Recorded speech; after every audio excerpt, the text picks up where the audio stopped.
فقر و فاقہ، دنیا سے بے رغبتی اور آخرت کی تیاری، حقیقی کامیابی کی جستجو، یہ ہمارے اسلاف کرام رحمہم اللہ السلام کی زندگیوں میں بآسانی دیکھی جا سکتی ہے۔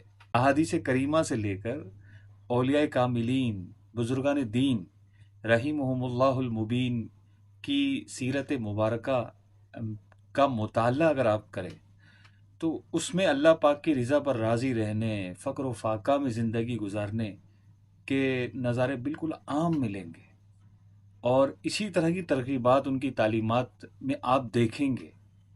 کہیں بھی آپ یہ نہیں دیکھیں گے کہ انہوں نے کوئی مال جمع کرنے یا مال بنانے یا مستقبل کے لیے مال جمع کرنے کی ترغیب دلائی ہو، یا کسی طرح کی جائیدادیں بنانے کی ترغیب دلائی ہو۔ جس کو دیکھیں آپ، جن کی سیرت دیکھیں آپ، اس میں اللہ پاک کی راہ میں خرچ کرنے، نفلی صدقات کرنے، کھانا کھلانے اور ہر طرح کے صدقات و خیرات میں حصہ ملانے کے انداز آپ دیکھیں گے کہ وہ کس طرح اللہ پاک کی راہ میں خرچ کرتے تھے، اور بطور مالک ان کے پاس ایک وقت کے کھانے کا بھی سامان نہیں ہوتا تھا۔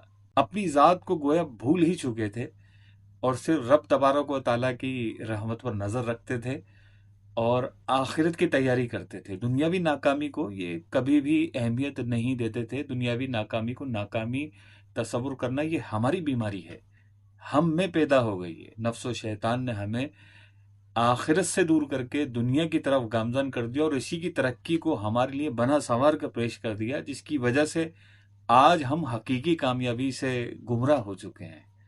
ہم یہ فیصلہ نہیں کر پا رہے کہ ہمیں کس کامیابی کی طرف رغبت حاصل کرنی تھی، کس کامیابی کے لیے کوشش کرنی تھی۔ ہم دنیاوی ترقی میں لگ گئے۔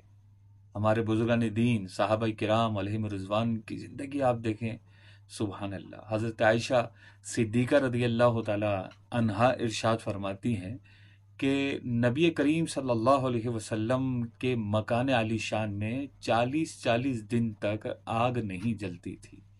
پوچھا گیا کہ پھر کس طرح گزارا کرتے تھے؟ فرمایا پانی اور کھجور پر۔ ایک دن بھی اس طرح کے کھانے پر گزارا کرنا کس قدر مشکل ہے، اس کا اندازہ تو وہی لگا سکتا ہے جس پر ایسا وقت آیا ہو۔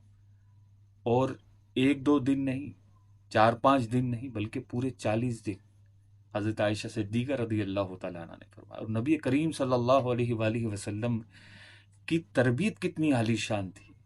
نبی کریم صلی اللہ علیہ وسلم نے ارشاد فرمایا، اے عائشہ، اگر مجھ سے ملنا چاہتی ہو تو فقراء جیسی زندگی بسر کرنا، دولت مندوں کی محفل سے دور رہنا، اور اوڑھنی کو پیوند لگائے بغیر نہ اتارنا۔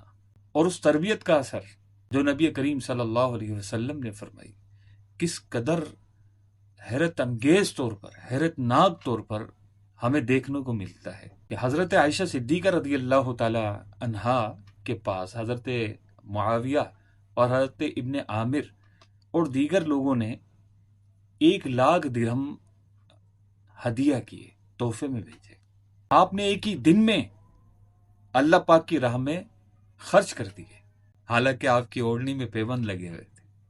میں نے عرض کیا، آپ روزے سے ہیں، اگر مجھے 1 درہم دے دیتی تو میں گوشت لے آتی اور آپ افطار کرتی۔ آپ نے یہ سن کر فرمایا کہ تم مجھے یاد دلا دیتی تو میں تمہیں 1 درہم دے دیتی۔ ہم اچھی خاصی سحری کرنے کے بعد بھی ہمیں آدھے دن ہی میں اچھے اچھے کھانوں کے وسوسے آنے لگتے ہیں کہ افطار میں کیا کھاؤں گا، افطار کے بعد رات میں کیا کھاؤں گا، اور اس کے لیے ہم ظہر کے بعد سے ہی تیاری شروع کر دیتے ہیں کہ افطار کرنا ہے، اور اس کے لیے سامان لانے کی تیاری اس سے پہلے ہم شروع کر دیتے ہیں۔ لیکن قربان جائیے حضرت عائشہ صدیقہ رضی اللہ تعالی عنہا کی سادگی پر، آپ کی دنیا سے بے رغبتی پر، کہ آپ رضی اللہ تعالی عنہا کا روزہ ہے اور 1,00,000 درہم پاس ہے، اپنے لیے 1 درہم تک نہ رکھا کہ اس سے روزہ افطار ہو جاتا۔ اللہ پاک ہمیں بھی اپنے ان بزرگوں کی سیرت پر چلنے کی سعادت نصیب فرمائے، جو مل جائے اس پر راضی رہنے کی توفیق نصیب فرمائے۔ ملتے ہیں انشاءاللہ اگلی